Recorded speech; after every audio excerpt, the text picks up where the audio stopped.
오늘 이 열왕기하 4장은 기적의 장이에요. 그래서 기적이 네 가지 기적이 일어납니다. 성경에서 기적은요, 모든 기적은 표적이에요. 그러니까 기적이라고 하는 것은 자연의 법칙을 깬 거잖아요. 근데 왜 깼을까? 그것이 표적이라는 말은 사인이라는 뜻이에요. 그러니까 기적이 목적이 아니고 기적은 무엇인가를 나타내는 표지판과 같은 거예요. 그러면 무엇을 나타내느냐? 첫 번째, 이 기적의 목적이 있죠. 기적의 목적은 하나님의 사랑이에요. 하나님은 창세기 1장 1절에 하나님이 천지를 창조하셔서 그것이 카오스라고 하는 이 혼돈과 공허와 어둠을 하나님의 질서로 코스모스라고 그러죠. 그리고 그것을 하나님의 집이라고 하는 하나님의 그 온전하고 완전한 그 질서 가운데 두셨다 이렇게 말씀하세요.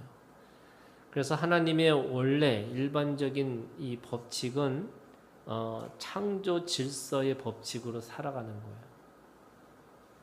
창조의 질서의 법칙이라는 건 뭐냐면 심은 대로 걷는 거죠. 그리고 이 모든 것이 원인이 있으면 결과가 있는 거고. 그러니까 원인과 결과 그리고 그 모든 것들의 이 연관관계대로 움직이는 그런 질서 가운데 있다는 거예요. 이게 하나님의 창조 질서의 신앙이라고 할 수 있어요. 그런데 하나님은 가끔 그 질서를 스스로 깨시는 거죠. 그게 기적이에요. 왜 깨느냐? 그 안에 하나님의 사랑을 목적으로 하시는 거고요. 그런 의미에서 이 기적은 뭐예요? 수단이에요. 하나님의 사랑을 드러내는 수단이 되는 거예요. 그런데 사람들은 기적을 목적인 것처럼 착각하고 사는 거죠. 그래서 기적이 목적이 아니고 기적은 하나님의 사랑을 드러내는 수단과 같은 거예요. 특별히 하나님의 사람을 부르시고 세우시고 보내시는 이걸 삼중구조라는 거거든요. 그러니까 하나님의 사람들을 부르시기 위해서 기적을 베풀어 주세요. 그리고 성장할 때마다 또 기적을 베풀어 주세요. 이게 세우심이죠. 그 다음에 자신의 사명, 어느 곳에 가라라고 하는 이 보내심을 받기 위해서 하나님이 기적을 베풀어 주세요. 그래서 인생이 우리가 기적을 경험하는 것은 엄밀히 따지면 3번이에요. 하나님이 우리를 부르실 때와 내가 세워질 때와 보내심을 받을 때, 이때 기적이 일어나는 거죠. 그게 하나님의 방법인 거죠. 원래 질서 가운데 깨달으면 제일 좋은 건데 그 질서를 그 안에서 깨닫지를 못하니까 하나님이 그 질서를 망가뜨리고, 그러니까 그 질서를 깨트리시면서 기적을 베풀어 주시는 거죠. 그러면 결국에는 그 하나님의 사랑의 목적이 뭐냐면 예수 그리스도예요. 그래서 모든 기적은 예수 그리스도를 예표하고 있는 거죠.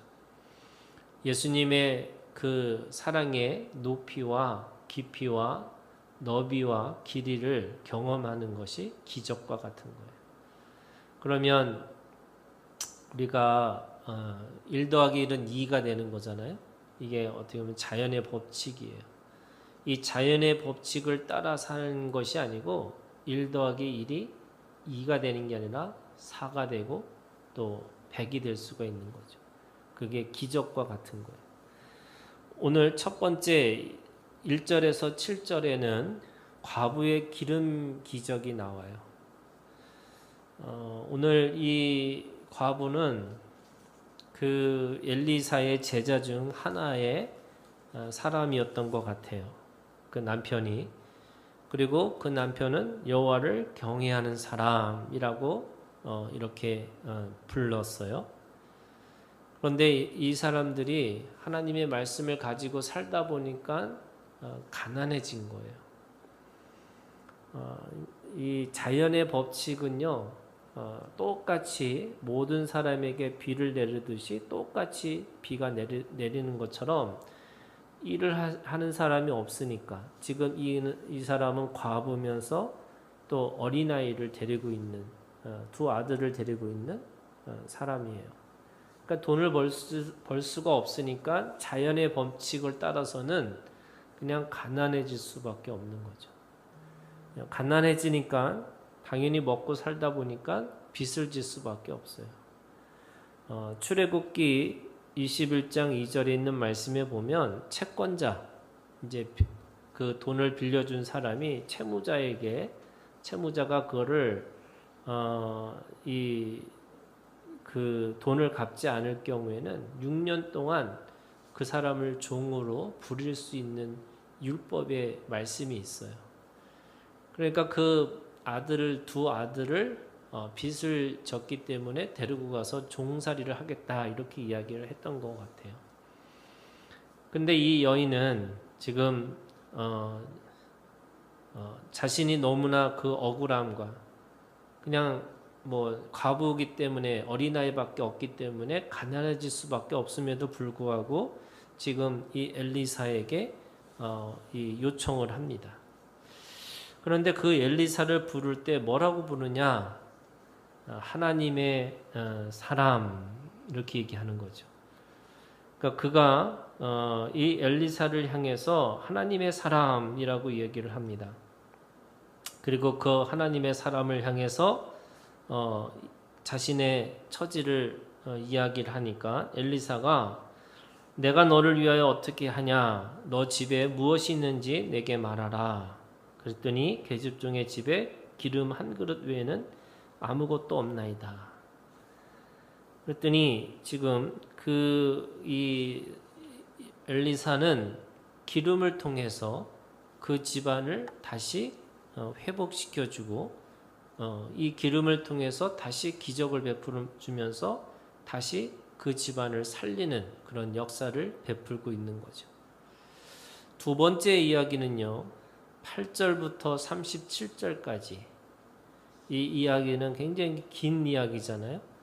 이 수넴 여인은 8절에 있는 말씀이 어떻게 시작하냐면 이 여인을 부를 때 귀한 여인 이렇게 불러요. 그리고 이 귀한 여인은 똑같이 엘리사를 하나님의 사람 9절에 있는 말씀이 이렇게 얘기합니다. 하나님의 거룩한 사람인 줄을 내가 아노니. 지금 엘리사를 하나님의 거룩한 사람이라고 그렇게 부를 뿐만 아니라 이 여인에게는 남들보다 더 한 가지 더 하는 것이 있어요. 그것이 뭐냐면 그 거룩한 사람을 환대해주는. 여기서 보면은 13절에 엘리사가 얘기합니다. 이 여인이 가지고 있는 그런 믿음이라는 것이 뭐냐면 세심한 배려 이렇게 얘기하죠. 그 세심한 배려라는 거는 그 엘리사가 항상 그 집을 들을 때마다 최고로 환대해주고 그 환대해주는 그 모양이 10절에 있는 말씀에 보면 우리가 그를 위하여 작은 방을 담 위에 만들고 침상과 책상과 의자와 촛대를 두사이다. 그러니까 지금 이 엘리사를 위해서 자신에게서 최고의 대우를 그렇게 해주고 있는 거예요. 그래서 너가 가지고 있는 필요가 뭐냐? 이 첫 번째 과부에게 묻는 것처럼 그렇게 물었지만 자기는 필요가 없다는 거예요. 자기는 그냥 자기 삶에 대해서 자족하고 살겠다 이렇게 얘기를 하는 것이 바로 13절에 있는 말씀이에요. 그런데 그 옆에 있던 그 엘리사의 종 게하시가 이 사람은 아들이 없고 그 남편은 늙었습니다 이렇게 얘기하는 거죠.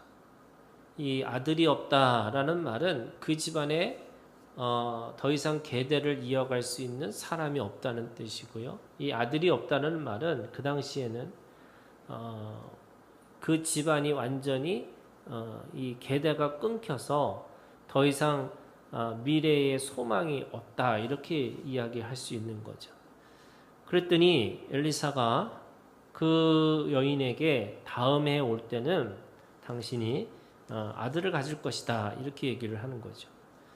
그랬더니 그가 기뻐하는 게 아니고요. 16절에 있는 말씀에 보면 당신의 계집종을 속이지 마옵소서 이렇게 얘기합니다. 반신반의합니다. 그러니까 지금 이 첫 번째 과부의 기름의 기적은 그 과부는 이 죽느냐 사느냐 생존의 문제 속에 있는 거잖아요. 그런데 지금 이 수넴 여인은 그렇게 뭐 딱히 자신의 삶에 대해서 자족하면서도 뭐 아들에 대해서는 더 이상 자신에게 이게 소망이 없다는 걸 알고 포기한 상태인 거예요. 그리고 그걸 요구하지도 않았어요. 그런데 엘리사는 그 게하시의 이야기를 듣고 아들을 주겠다 이렇게 얘기하는 거죠.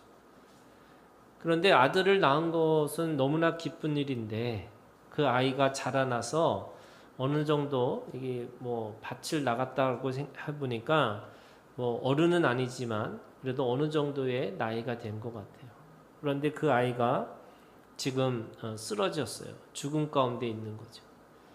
근데 이 수넴 여인은 그 아들을 살리고자 하는 그 마음의 간절함이 지금 이 과부가 내가 죽겠습니다 하는 이 과부의 이 기도처럼 이 수넴 여인도 그 아들의 죽음 앞에서는 더 이상 자족할 수가 없는 거죠.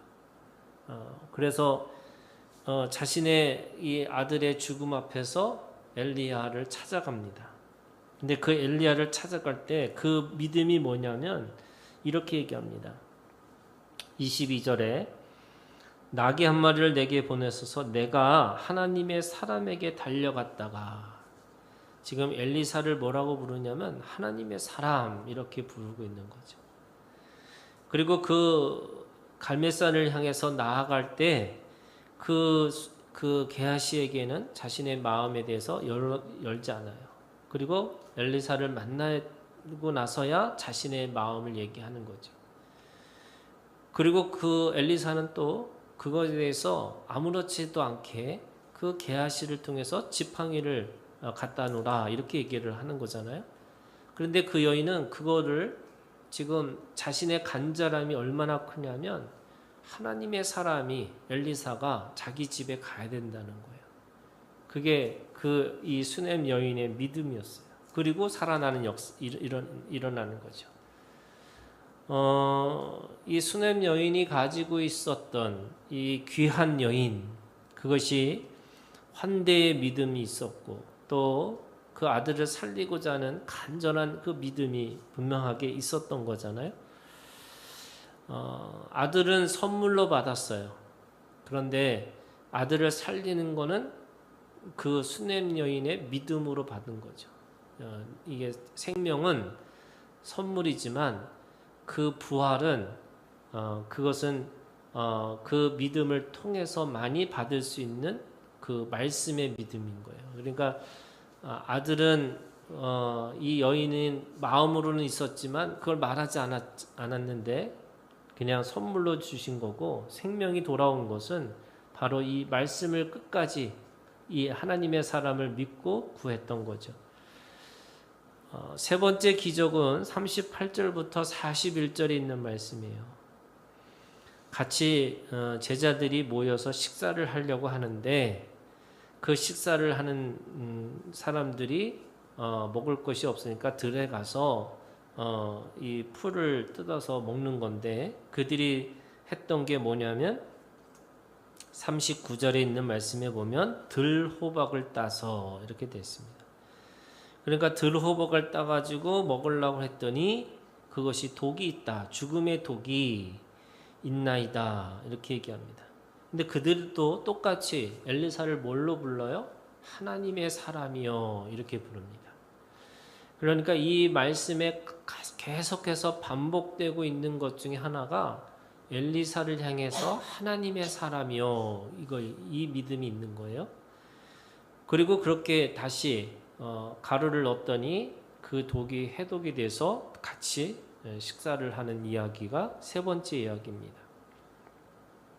네 번째는요. 보리떡 20개와 채소로 100명의 선지자들이 함께 먹는 기적을 이야기를 하는 거죠.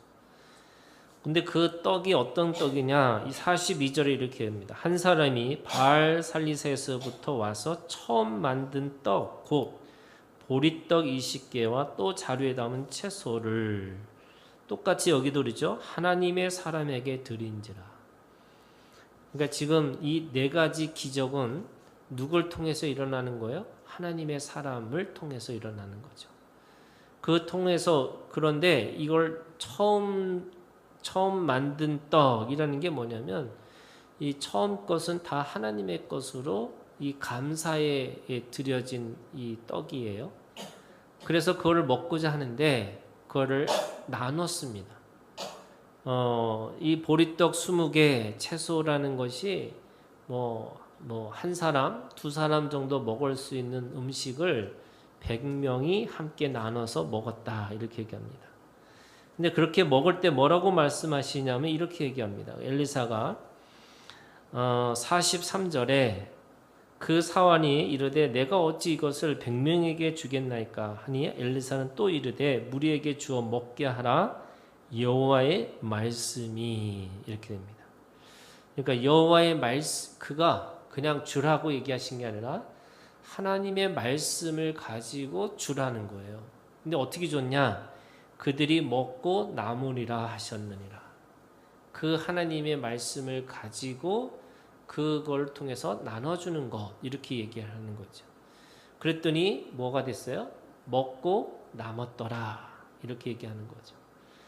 우리가 너무나 잘 알고 있는 이 신약에서의 오병이어의 사건을 기억하게 하는 사건과 같은 거고요.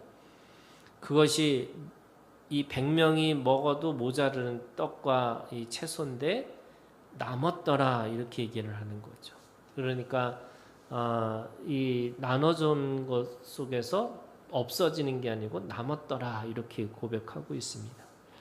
자, 오늘 네 가지 이 기적은 그런 의미에서 공통점을 찾는다면 이 네 가지 기적의 공통점은 세 가지예요. 첫 번째는 먹고 마시고 입는 것, 그 모든 것의 주인이 하나님이시라는 거예요. 사람이 염려와 두려움 가운데 무엇을 먹을까, 무엇을 마실까, 무엇을 입을까 염려하지 마라 이런 거죠. 근데 사람이기 때문에 몸의 의복과 그죠? 먹을 것에 대해서 염려할 수밖에 없는 것들이 있어요. 그런데 그거를 뭐라고 얘기하냐면 마태복음에 있는 말씀에 보면 믿음이 적은 자들아 이렇게 얘기합니다. 먹고 마시고 입을 것은 당연한 욕구이고 육신을 가지고 있는 사람들에게는 당연한 염려거리잖아요. 그런데 예수님은 뭐라고 말씀하시냐면 믿음이 적다고 말씀하세요. 그나마 다행이죠. 믿음이 없다는 말은 안 하시니까. 그런데 믿음이 적다. 왜 적을까? 하나님 아버지가 이렇게 얘기하세요. 이방인들은 먹고 입고 마실 거를 염려하는 거예요. 왜? 그들은 하나님 아버지가 없어요. 그러니까 하나님의 아버지가 없기 때문에 그들은 고하기 때문에 스스로 염려하고 스스로 찾아내서 스스로 그것을 모든 것을 해야 되는 게 고아예요. 그런데 하나님은 우리를 고아처럼 내버려 두지 않으시고 아버지로 오셔서 그 모든 것을 염려하시는 것은 하나님이 하신다는 거예요. 그래서 이 아버지의 신앙을 가지고 있는 사람 염려하지 않는다는 거죠. 무엇을 먹을까, 입을까, 마실까를 염려하지 않고 하나님의 나라와 하나님의 의를 구하고 살아간다 이렇게 얘기를 합니다. 지금 이 모든 기적 속에요. 누가 있어요? 하나님의 사람이 있어요. 그것은 하나님의 사람이 있기 때문에 그 모든 것 속에서 그들의 필요를 채워주는 기적을 베풀어 주셨다 이거예요.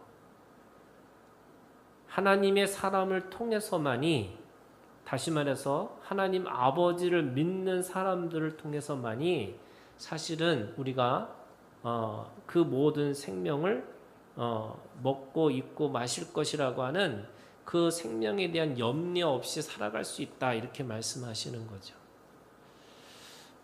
제가 맨날 우스갯소리로 사람들한테 집회 갔을 때 항상 하는 얘기가 그런 거예요. 하나님이 제가 2068년까지 살기로 돼 있다라고 한다면 오늘 망해도 하나님은 어떻게 하시냐면 갑자기 하늘에서 만나를 내려오시게 하고 바위를 깨트려서 물을 내게 하시고 그리고 까마귀를 보내셔서 먹을 거를 나르실 것이다. 왜요? 먹는 것보다 생명이 목숨이 더 중요한 거고요. 의복보다 우리의 몸이 더 중요한. 그래서 생명의 주인이시고 내 몸의 주인이신 하나님이 더 급하시다는 거예요. 그거를 하나님 아버지가 하시겠다는 거예요. 그래서 오늘 하나님의 주인 되심을 깨달으라는 거죠. 이 기적을 통해서. 두 번째는요. 오늘 이 말씀 속에는요.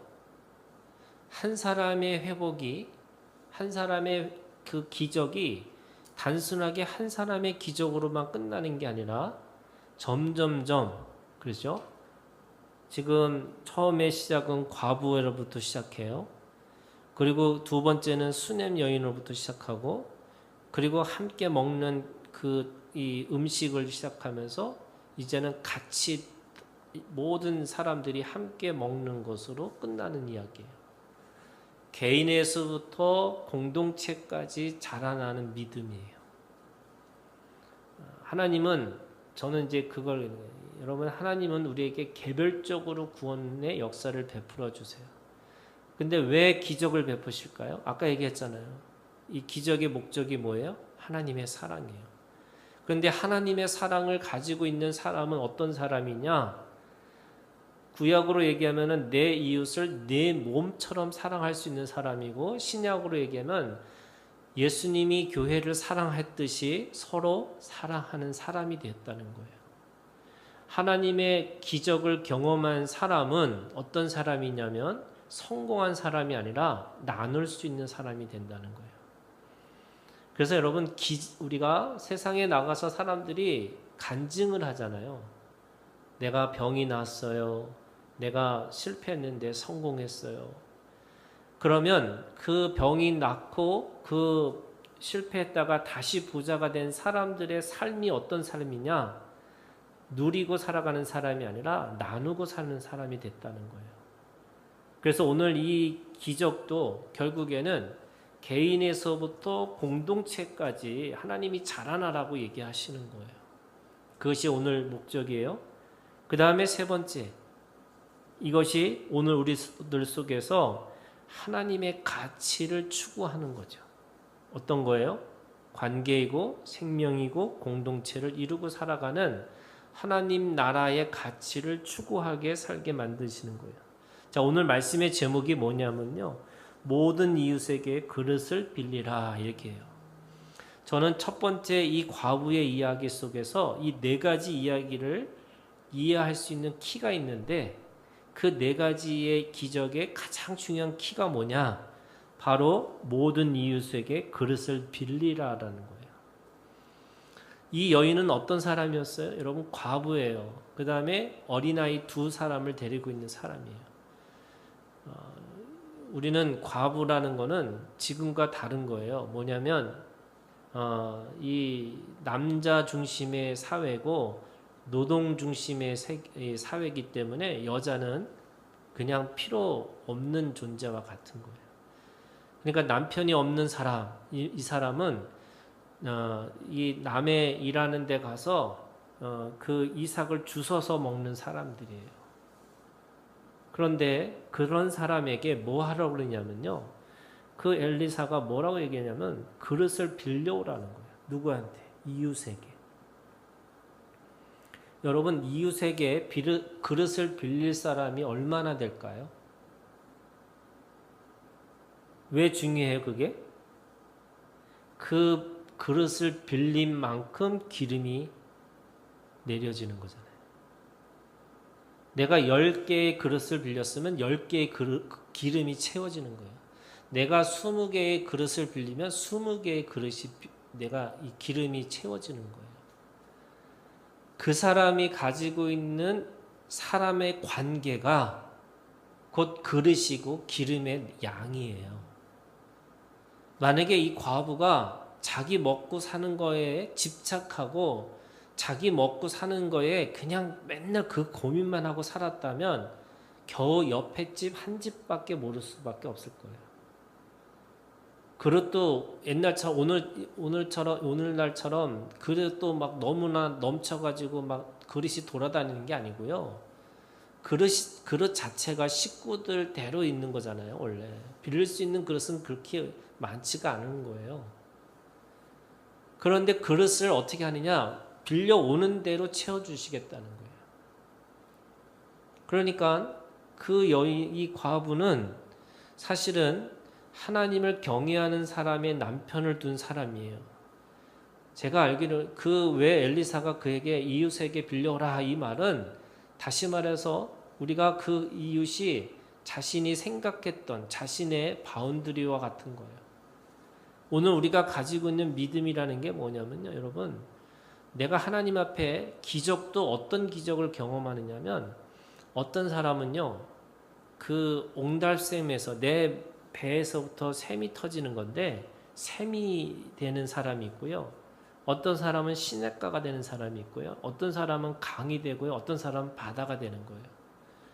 은사도 똑같아요. 하나님이 우리에게 주시는 능력이라는 게 뭐냐면 어떤 사람은 샘이 터지면 어떻게 해요? 누구만 와요? 누가 와서 얼굴을 씻지? 토끼가 오나요? 다람쥐가 오나? 아무튼 걔밖에 안 와. 그런데 시냇가가 있으면요, 물고기도 있고 나무도 자라요. 강이 되면요, 도시가 세워져요. 이런 것과 같은 거예요. 에스겔서에서 성전에서 무릎에 차고 허리에 차고 그래서 수영할 만한 그 성전에서 물이 흘러가지고 뭐가 되느냐? 결국에는 새 하늘과 새 땅이라는 새 예루살렘이 그곳에서 펼쳐지는 거예요. 오늘 우리가 가지고 있는 믿음의 이 크기가 뭐냐면 아까 그랬잖아요. 우리가 예수 그리스도의 깊이와 높이와 넓이와 길이를 이 기적을 통해서 경험한 사람만이 그 하나님의 사랑을 똑같이 그 깊이의 사랑과 높이의 사랑과 넓이의 사랑과 길이의 사랑으로 살아갈 수 있다는 거예요. 그래서 그냥 배에서부터 샘이 터지는 걸로만 끝나는 게 아니라 생수의 강으로 이루고 살고 바다와 같은 하나님의 주시는 그 넓은 그 사람으로 살아가는 거예요. 그래서 여러분, 어떤 사람은 기적을 경험하고 자기 먹고 사는 거에 급급한 사람이 있고요. 어떤 사람은 기적을 경험하고 나서 모든 사람들을 위한 삶으로 변화되는 사람이 있어요. 저는 그릇이라는 게 그거와 같은 거예요. 두 번째, 여러분, 그 기름을 부을 때 어떻게 하라고 그러냐? 문을 닫으라고 그래요. 오늘 계속 문에 대한 얘기를 하세요. 그 문을 닫고 그것을 부으라 이렇게 얘기를 합니다. 관계는 나가는 거예요. 사람들하고 어떻게 관계를 맺을까 하지만 여러분, 하나님과의 나와의 관계는 바로 이 골방에서 시작하는 거잖아요. 이 골방에서 하는 신비가 있어야 되는 거죠. 하나님과 나만의 그런 경험이 있으셔야 되는 거죠. 누구도 뭐라고 딴 사람이 무슨 얘기를 해도 하나님과 나와의 관계 속에 하나님의 비밀을, 하나님의 신비를, 하나님의 기적을 경험한 사람들이 있어야 되는 거잖아요. 사람들은 얘기를 해요. 기름을 팔았더니 저 사람이 어떻게 기름을 샀지? 아무도 몰라요. 누구만 아는 거예요? 그 과부와 그 아이들만 아는 거죠. 그게 문을 닫은 후라는 거예요. 여러분, 기적은 누가 알아요? 기도하는 사람이 아는 거예요. 기적을 사람들은 우연이라고 얘기해요. 어쩌다가 그 일이 됐다라고 얘기를 해요. 야, 재수가 좋았다 이렇게 얘기해요. 그런데 기도하는 사람은 하나님이 하셨다 이렇게 고백하는 거예요. 그게 문을 닫은 후에 경험되어지는 신비예요. 그리고 세 번째, 가라는 거잖아요. 네가 가서 이제는 그것을 팔고 그것을 빚도 갚고 새로운 관계로 살아라는 거예요. 여러분, 기적은 오늘 우리에게 나만의 그것으로 끝나는 게 아니고 그 기적을 경험한 걸 가지고 모든 사람들에게 알리고 사는 거예요. 그것이 오늘 우리에게 주시는 이 모든 이웃에게 그릇을 빌리라, 이 말씀 속에 있는 하나님의 그 사랑이 우리 가운데 있습니다. 이 믿음 가지고 오늘도 승리하는 우리가 되기를 주님의 이름으로 축원합니다.